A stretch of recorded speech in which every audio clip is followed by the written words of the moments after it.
effects of it. But once I did start to understand the effects of it, it made me navigate in a certain way. You have to got to okay. So first of all, women in ministry, it's a whole nother ballpark anyway, because there are a lot of people that don't believe that women should be in ministry, including other women. This most of the time, Yeah. but you have a lot of men that are supportive. Don't get me wrong. There are a lot of men that are supportive, and then but you have some that does not want a woman in ministry, and some women don't want women in ministry. So once you start to understand that, you start being closer, and then also being single. Being single in ministry is also puts a target on you as well. Mm-hmm. So it's just being honest. So Mm-hmm. that made my approach towards being a single mother in ministry. It opened my eyes to the bigger picture. I would say that, and it allows me to have a certain posture towards women. So it's like, because in a lot of times in the stigma of the church, in the church environment, religion or tradition will devalue single women sometimes. Mm-hmm. Mm-hmm. So to where it's like, what's wrong with you? You know, you don't have it all. You don't have a husband, and then you got to explain to some people, I haven't had a husband because I didn't want one, but now that I do want one, how do you explain that? Right. But it's Yeah. but it's a matter of it's a matter of standards as well. It's a matter of standard. You got to have a particular standard for yourself, because truth be told, I could have been married a long time ago, but I knew that was not the standard that God wanted me to be in, right? So Okay. my approach that I would say towards being a single mother ministry, it made me have a certain posture towards women, to be able to explain to them different ways, and then exhibit a certain level of empowerment, to where you don't need to have a man to do the things that God has called you to do. But there will come a point in time to where your singleness, you gonna have to lay it down. You know, it's at some point in time. But it's an empowerment. I've used me being a single mother in ministry to empower myself and to also empower other women. But it also allowed me to recognize the strength of a man, of a true man of God, and how he can strengthen you and empower you as well. Mm-hmm. I like that. I like that your approach is okay. During this time, I knew I didn't want a husband because A, B, and C. And you didn't allow the pressures of other people to tell you, okay, I need to get a husband because of I'm just a single mom and I need someone to help me with this. No, you understood where you were. You understood that the hurt and the pain, all those things that you've been through, that you weren't ready to be a wife. You weren't ready to have a husband. But then you allowed the Holy Ghost, you allowed God, and you allowed your spiritual maturation to open up to you to where I need a covering for Yes. this particular assignment that God has called on my life. So that takes being in prayer, being in tune with God, understanding your purpose and your assignment in life, and do some healing work. It's about doing some deliverance on yourself and not just jumping into something because that's the thing to do. That's what's expected of me. I hear even when there are men that becomes a leader in the church, a pastor or whomever they may be, a lot of time they get pushed to marry Mm-hmm. because you are now in the public eye in a different way. And you were saying being a single mother and being in the ministry, you get looked at differently. You are in the eye of the public in a different way. And so some may feel like, okay, in order for you to carry out the will of God the way that they feel like you should carry out the will of God, you need to be married. But I love the fact that you allow God to direct your heart, and you knew that it was a God thing Yeah. because you were like, I didn't want a husband. So you knew that the changes was, oh, wait a minute, this is God. So I need to listen. I can't not say I don't need to be married because he's calling me into a different place to where I need this type of covering. And for those of you single moms who feel like, okay, I still don't want to be married, whatever, find a covering. Don't be out there by yourself. Get a spiritual father that will pray for you, you know, that will, help you navigate the terrains of being in ministry and a single mother.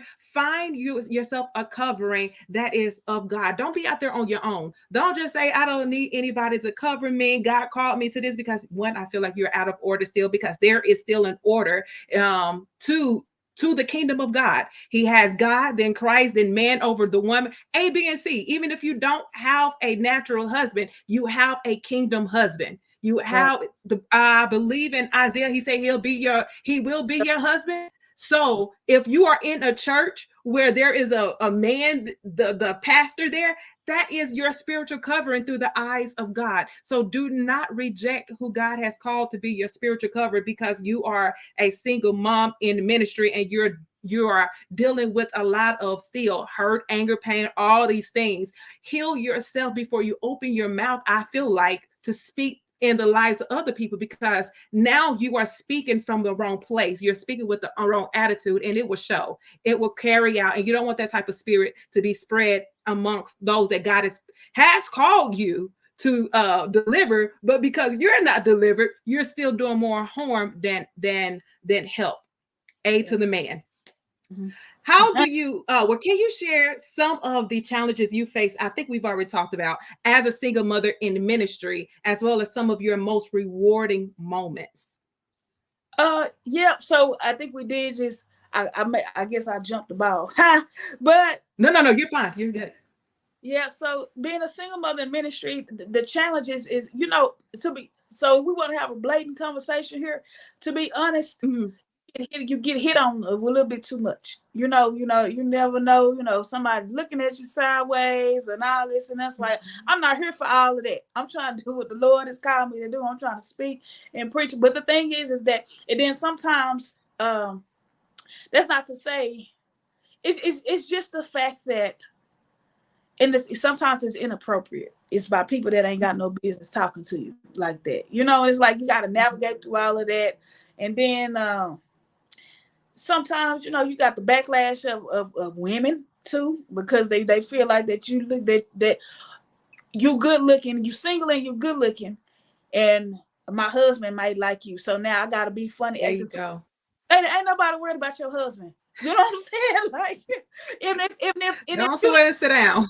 yes, like that is highly annoying. And it's like I didn't Hmm. understand it at first, and I didn't know what that was. And then, as I developed in ministry, and as God matured me and He opened my eyes prophetically, I was able to recognize where that stems from. And it's like, even if you, so it's like you gotta keep your guard up in that type of level too. You gotta make sure you keep your distance towards certain type of men and all of that. And that's where another level of that, me understanding that it's time for me to have a husband in this spirit that I'm in, that God has called me in, Okay. because of that, because you need that covering for somebody to protect you and to be like, don't worry about her, I got her. You worry about what you Hmm. got going over there and all this type of stuff. So Hmm. that's been a problem that I've had in ministry. And then, what I'm saying, as far as where my son goes, sometimes the fact that there's not a man around him, a lot of men will Hmm. try to use my son as a ploy to be able to get to me. Oh, let me take him up under my wing. Let me, teach him the ropes, which my son appreciates that, and he values that because he wants as much man time as he can get. And I did too. I thought this stuff was noble. And then my eyes started to open to that too. It's a ploy.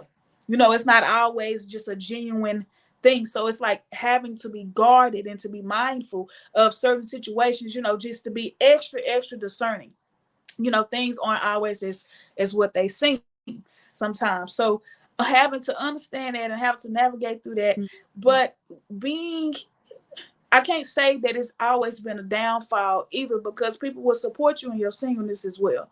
So, and then people, like I said, it's also a point of empowerment to be able to speak to some women who feel like that they can't do certain things because, they're a single woman, because they're a single mother, or whatever the case may be.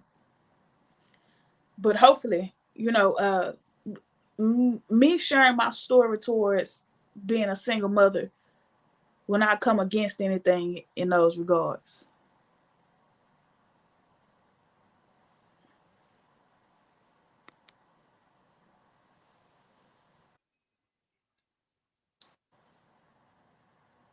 You all, we have been experiencing some really, really, I would say interferences. Evangelist Jillian, as we conclude our conversation, do you have any parting words or a message you'd like to share with our audience? No, I will say this. I would like to say and encourage any single mother out there to just continue to believe in who God says that you are and continue to go in there. I will say step into your becoming. Let me say this. The beginning of the becoming, but this is a book that I wrote about how to step into your purpose and identifying who Christ says you are and how you get into that journey. It's a journey to become. So no, figure out what is it that God has called you to do and believe in that. Don't believe in your past. Don't believe in the things that people have projected against you. Don't believe in word curses. You believe in who Jesus says that you are. And everybody has a moment of redemption. Some people, you being a single mother may be a breakthrough for somebody else. Don't give up on yourself. Don't give up on what God has created you to be. And you just step into it and allow purpose to prevail in your life. Thank you for joining us today on What's Your I Can Conversations. We hope you found this episode insightful and engaging. If you enjoyed what you heard, please consider subscribing to our podcast and leaving us a review. Your feedback means the world to us and helps others discover our show. Don't forget to visit my website at linktree/Christy Angeli for more resources and to stay updated on our latest episodes. Make sure you have clicked that notification bell. And as always, if you have a topic you like us to explore or a guest you'd like to hear from, feel free to reach out to us on social media or by leaving a comment below. Until next time, remember that you are more than your circumstances. Take care and stay tuned for more every Friday.